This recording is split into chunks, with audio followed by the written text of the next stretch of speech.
Doutor Fábio, muito obrigado. Eu vou chamar aqui ao palco o senhor José Carlos Martins, que é presidente da CEBIC, que vai fazer uma apresentação sobre revitalização de centros urbanos e a requalificação de cidades.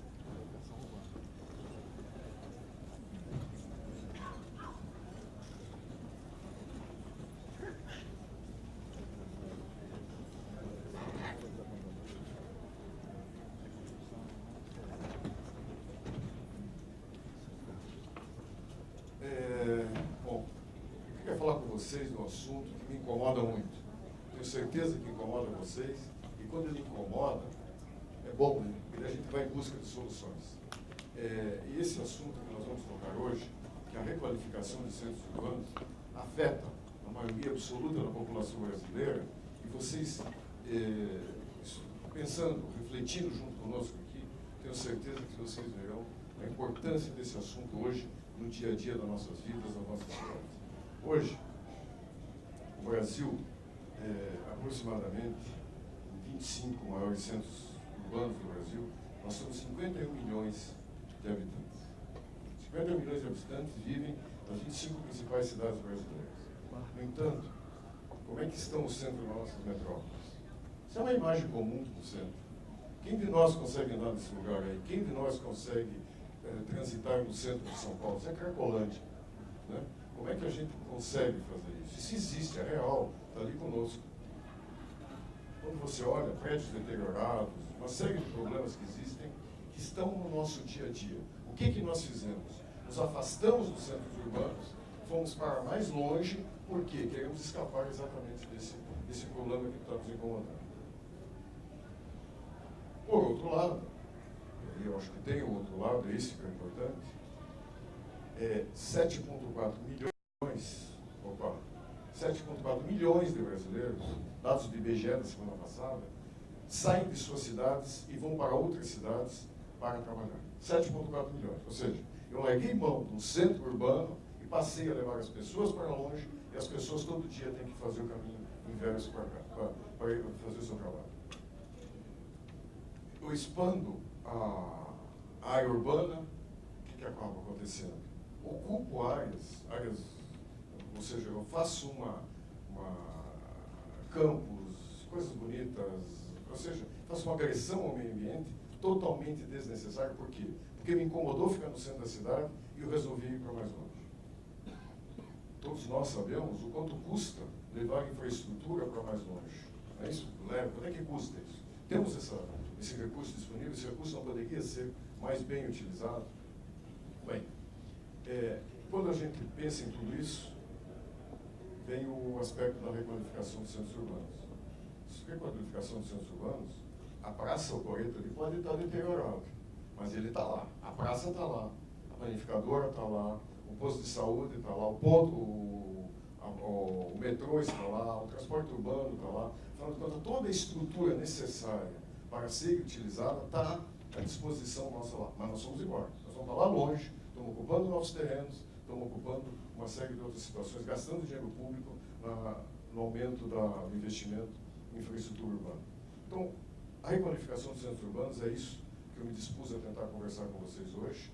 E exatamente isso são aqueles problemas de vida que muitas vezes você tem pequenos problemas que acabam fazendo com que grandes ideias não consigam fluir do jeito que deveriam fluir. Então, é indiscutível a qualidade, a quantidade dos benefícios, seja na parte social, ambiental e econômica.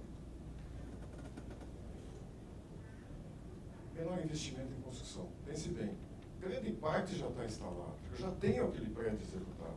Eu não tenho que fazer novamente investimento em infraestrutura, fachada e uma série de outros pontos. Eu tenho, hoje, o Brasil precisa retomar a economia precisa andar. Esse produto do centro da cidade, falando como mercado imobiliário, é extremamente atraente para todos. Todas as experiências que nós temos no Brasil, é um produto que vende muito. As pessoas querem viver próximos do seu emprego. Revitalização das cidades, ou seja, se nós fizermos isso, nós recuperamos a vida das nossas cidades. A exemplo de muitos outros locais que tem no mundo afora. Reduz o impacto ambiental, é indiscutível isso. Como é que eu reduzo o impacto ambiental? Primeiro fato, eu reduzo os deslocamentos. Ao invés de eu ter 7,4 milhões de pessoas que vão e voltam todo dia, elas vão a pé até o seu trabalho, vão de bicicleta, elas estão próximas do seu trabalho. Segundo, eu diminuo a expansão urbana. Eu evito de ocupar novos espaços fora da malha urbana atual. E, por fim, eu não tenho que fazer novas construções. Elas já estão à disposição dos municípios. Isso, aí surge um dilema, que é, eu faço uma demolição do que existe, ou eu faço um retrofit. O que nós estamos propondo aqui são regras para que eu possa estimular muito o retrofit. Esse mercado, para vocês terem uma ideia, no mundo, na Holanda, 80% do mercado de construção civil hoje é esse mercado. No Reino Unido, 70%, na França, 67%. Ou seja, é um mercado que os outros países já descobriram e estão trabalhando em cima dele. Mas aí temos desafios. O primeiro deles é a parte de regularização jurídica. Depois nós temos problemas com impostos. Depois nós temos problemas com alto investimento inicial. Nós temos problema com financiamento bancário. Nós temos problema com exigências técnicas de obra nova, porque as normas brasileiras estão somente vinculadas à construção nova. Não existe uma norma técnica brasileira que trata prédios antigos. O projeto é antigo, ele tem características de década de 40, 50, 60. Eu tenho problemas com acessibilidade. Eu tenho problemas com a parte de prevenção contra incêndio.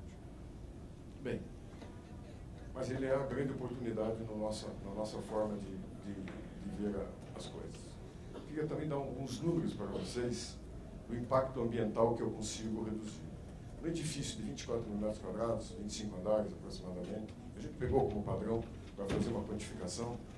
A redução do consumo de energia que eu gero, que eu ocasiono devido à não construção de uma nova área de 24 mil metros quadrados, equivale ao consumo mensal de 17 mil casas populares.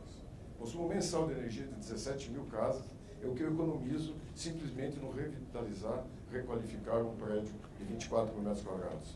Economia de 2 milhões de litros d'água.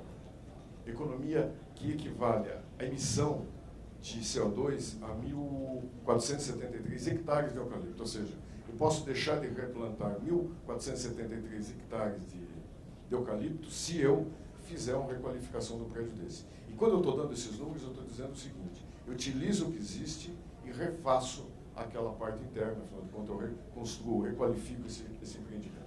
Aí, que eu trago justamente a vocês hoje, são propostas que nós temos feito, justamente para tentar, de alguma forma, minorar esses problemas que existem. Uma primeira é uma norma específica para a requalificação.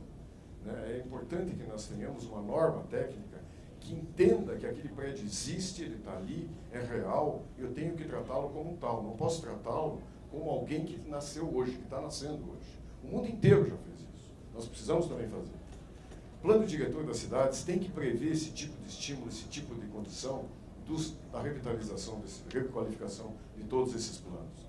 O Código Civil Brasileiro, por exemplo, eu vou dar um exemplo para vocês, vocês percebam que são pequenas coisas, mas são extremamente relevantes, porque ela não faz com que, o acúmulo delas não faz com que a coisa funcione. Quando eu falo de Código Civil Brasileiro, por exemplo, eu tenho um empreendimento, eu tenho um uso comercial, quero transformar em residencial, ou vice-versa. Este prédio tem que ter anuência de 100% dos condôminos para poder mudar de uso. Daí você tem uma unidade lá que tem o segundo, terceiro, quarto, quinto espólio, você não pode mudar o uso, porque uma pessoa vai segurar, às vezes, 200, 300, 400 unidades. Financiamento como imóvel novo, parece brincadeira isso. Mas o que acontece? Quando eu estou revitalizando, requalificando o imóvel, quando eu vou vender esse imóvel para um consumidor, ele é taxado como imóvel usado. E aí tem taxa de juros diferenciada, condições de financiamento diferenciadas. O IPTU progressivo teria que ter essa discussão dentro da lógica de um plano diretor. Também o financiamento aos compradores, como é que eu faço para melhorar essa relação, deixando de ser um imóvel usado e sim passar um imóvel novo como ele é. Revisão das plantas genéricas de valores, ou seja, que eu trate nas plantas genéricas de valores exatamente essa situação que é um prédio antigo, um prédio deteriorado, uma situação desse tipo. Cobrança de IPTU. Vocês vejam o seguinte. Quando eu faço um empreendimento novo, eu pago IPTU sobre um terreno, certo? Durante o decorrer da obra. Quando eu faço uma requalificação, eu acabo pagando do terreno e do edifício quando eu estou fazendo um benefício para o município. Ou seja, é uma coisa que a nossa proposta é que seja revisto esse ponto também.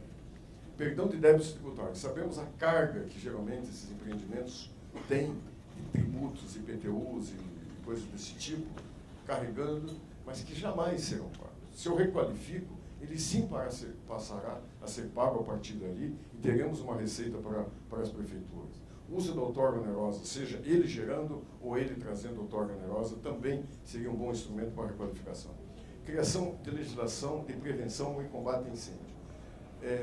Nós temos que convir que o mundo inteiro já trabalhou com isso.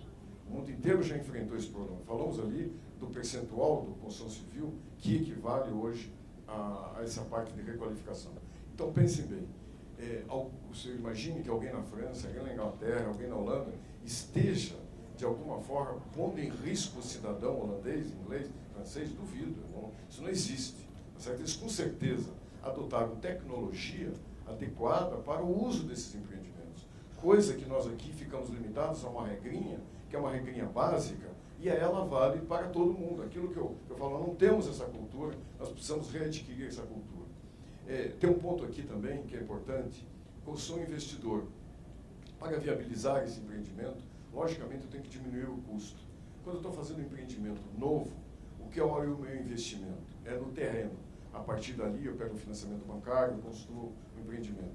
Hoje, quando eu faço um financiamento de um imóvel requalificado, eu tenho o investimento no terreno, o investimento na estrutura toda ela. Ou seja, o meu investimento inicial é muito maior. Isso aí onera depois na hora da venda, porque é um capital a mais que eu estou investindo ali. Isso alguém que está pagando são logicamente, que é o comprador nosso. Eu vou mostrar aqui alguns exemplos de antes e depois. É exatamente o mesmo lugar. Né? É disso que nós estamos estimulando vocês aqui, para que nós possamos fazer. Pense bem, o que nós queremos? Queremos isso ou queremos aquilo? Queremos a Carcolândia ou queremos um Porto Madeira? Queremos uma região lá que foi feita nas Olimpíadas para Barcelona, Hamburgo? Qualquer cidade do mundo acabou fazendo isso, acabou investindo e acabou passando muito por essa parceria entre, que eu acho que é o que nós justamente defendemos, que é essa parceria do setor público com o setor privado. Né? É só a partir dessa parceria, desse entendimento, que é importante para o setor privado, ele vai fazer o empreendimento, ele vai trabalhar naquilo, ele vai vencer uma série de obstáculos, mas é importante que o setor público faça a parte dele. A parte de segurança, a parte de iluminação, a parte de requalificação, aquilo que nós falamos, que esteja dentro do plano diretor, incentivos através do PTU, através de outorga onerosa. Nós insistimos nesse ponto. É um fato real que, nas cidades, nós hoje estamos indo para bem longe, cada vez mais, com trânsito, com todas as implicações, e, no entanto, estamos abandonando o centro das cidades, que está à disposição. E por que não acontece? Exatamente por causa de pequenos detalhes que foram demonstrados aqui, que eu procurei mostrar a vocês. Vocês vejam a importância disso do nosso dia a dia. Imaginem uma cidade como São Paulo, se nós pudéssemos requalificar grande parte daquele centro ali, ou Rio de Janeiro, São Luís, eu vou dar um número para vocês, tem 7.500 imóveis desocupados no centro da cidade de São Luís. Aquela cidade que é maravilhosa, aqueles azulejos, tudo aquilo deteriorando, sendo perdido, quando eu poderia estar incrementando o mercado que com certeza seria comprador. No entanto, eu acabo fazendo conjuntos de empreendimentos lá 5, 10, 15, 20 quilômetros do centro da cidade. Então, esse é um ponto que nós queríamos despertar em vocês, essa irritação que nos tem causado, para que a gente entenda a importância do problema desse tipo, que encare de frente e que encare justamente nessa parceria aí do setor público com o setor privado. Obrigado pela atenção de vocês.